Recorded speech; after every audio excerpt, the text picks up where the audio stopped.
میرے نبی نے فرمایا مجلس میں بیٹھے ہوئے مسجد میں، کہا کہ یہ جو دروازہ ہے نا اس سے ایک جنتی آنے والا ہے۔ تو لوگوں نے دیکھا ایک مدینے کے مقامی آدمی ذرا بوڑھے، وہ مسجد میں اندر آئے، داڑھی میں وضو کا پانی، ہاتھ میں جوتا، نماز میں شریک ہو گئے۔ اگلے دن آپ کی محفل تھی تو آپ نے فرمایا یہ جو سامنے دروازہ ہے اس سے ایک جنتی آ رہا ہے۔ تو سیم وہی آدمی اسی حالت میں انٹر ہوئے۔ اگلے دن ہوا تو آپ نے کہا اس دروازے سے جنتی آنے والا ہے، ٹھیک وہی آدمی اسی حالت میں انٹر۔ اس مجمع میں ایک صحابی بیٹھے ہیں، ان کا نام ہے عبداللہ بن عمرو۔ یہ 1,24,000 صحابہ میں ان کی ایک سپیشلٹی ہے کہ یہ سب سے زیادہ عبادت کرتے تھے، سب سے اتنی عبادت کسی نے نہیں کی۔ ساری رات نفل پڑھتے تھے، سارے دن کا روزہ رکھتے تھے، اور دن رات میں ایک قرآن ختم کرتے تھے۔ کوئی ہمارے جیسا اول تو کر نہیں سکتا، کرے گا تو چوتھے دن پاگل ہو جائے گا، دماغ خشک ہو جائے گا، اور انہوں نے نبھا کے دکھایا۔ رات پوری تہجد، دن پورا روزہ، اور رات اور دن میں ایک ختم قرآن۔ اب ان کو خیال آیا کہ یہ بابا جی مجھ سے بھی زیادہ عبادت کرتے ہیں، جو ان کو یوں ڈائریکٹ جنت کی بشارت ملی اور مجھے نہیں ملی، تو میں دیکھتا ہوں یہ کون سی عبادت کرتے، کیا یہ ساری رات سجدے میں پڑے رہتے ہیں، رکوع میں کھڑے رہتے ہیں، قیام میں کھڑے رہتے ہیں، کیا کرتے ہیں؟ تو ان کے پاس پہنچ گئے، چاچا تو تھوڑا والد صاحب کی ناراضگی ہے، دور رہنا چاہتا ہوں، 2-3 دن ٹھہر جاؤں آپ کے پاس؟ ہاں ہاں ہاں بیٹا آ جاؤ آ جاؤ آ جاؤ۔ اب عشاء کی نماز کے فوراً بعد انہوں نے چادر اوپر لی اور چادر میں یوں سوراخ کیا اور یوں لیٹ کے دیکھنے لگے کہ اب یہ بزرگ کیا کرتے ہیں۔ بزرگ تشریف لائے، سرانے پہ سر رکھا، اللہم بسمک اموت و احیا، سونے کی دعا پڑھی، اور تھوڑی دیر بعد خراٹے آتے۔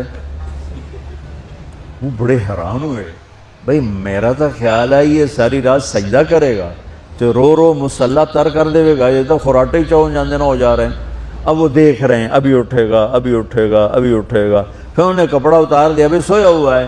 وہ فجر کی اذان پہ اٹھے اور ان کا دماغ چکر کھا گیا، بھئی اے کی بڑی تہجد دے 2 نفل بھی نہیں تو جنت دی بشارت 3 دن کٹھی۔ انہوں نے کہا کل دیکھوں گا، کل شاید کچھ اور کریں گے۔ اگلے دن آئے، پھر اسی طرح یوں کر کے لیٹ گئے، اور بزرگوں نے بھی یوں کیا، اور بسمک اموت و احیا، اور پورا کمرہ خراٹے نال۔ وہ پھر پریشان، یہ کب اٹھے گا کب اٹھے گا، فجر کی اذان پہ اٹھے تو اور ان کی حیرت بڑھ گئی، کہنے والا سچا، اس کے بات کو تو چیلنج ہو نہیں سکتا، وہ محمد مصطفیٰ ہیں، لیکن یہ چکر کیا ہے، یہ جنت مل کیسے رہی ہے؟ چلو ایک رات اور صحیح۔ تیسری رات آئے، یہ یوں لیٹے وہ یوں لیٹے، یہ دیکھتے رہے وہ سوتے رہے، حتیٰ کہ فجر کی اذان پہ آنکھ کھلی تو یہ نا پھٹ پڑے، کہنے لگے چاچا بات بتاؤں؟ کہنے کیا؟ کہ میری کوئی جھگڑا نہیں تھا ابا سے، میں نے 3 دن مسلسل تیرے بارے میں سنا جنتی آ رہا، 3 دن تجھے اللہ کے نبی نے بشارت دی، جنتی ہے جنتی ہے جنتی ہے، لیکن میں اس بات پہ حیران ہوں تو ساری رات سوتا رہتا۔ اس زمانے میں منافق بھی تہجد نہیں چھوڑتے تھے، فرض نماز تو فرض نماز ہے، منافق بھی تہجد نہیں چھوڑتے تھے۔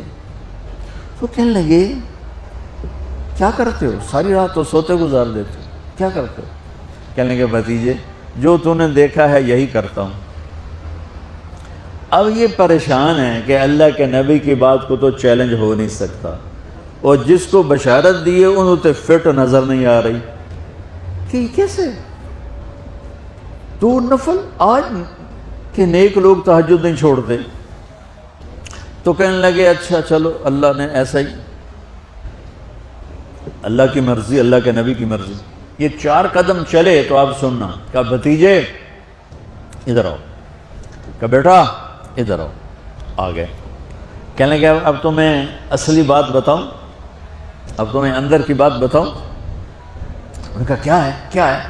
اب وہ تیار ہو گئے کہ یہ کہیں گے میں 3 دن بیمار تھا اس لیے میں اٹھ نہیں سکا، ورنہ میں تو ساری رات سجدے میں گزارتا ہوں، میں تو ساری رات روتے روتے گزارتا ہوں، تو 3 دن میں بیمار تھا، میرے پیٹ میں درد تھا، میرے سر میں درد تھا، تو میں اٹھ نہیں سکا، ورنہ تو دیکھتا تو حیران ہو جاتا میری رات کیسے ہوتی۔ لہذا ہاں جی جی جی، تو کہنے لگے مجھے دیکھو یہاں ہاتھ رکھا کہ یہ جو دل ہے نا، دل اس میں دنیا کی کسی انسان کی نفرت نہیں ہے،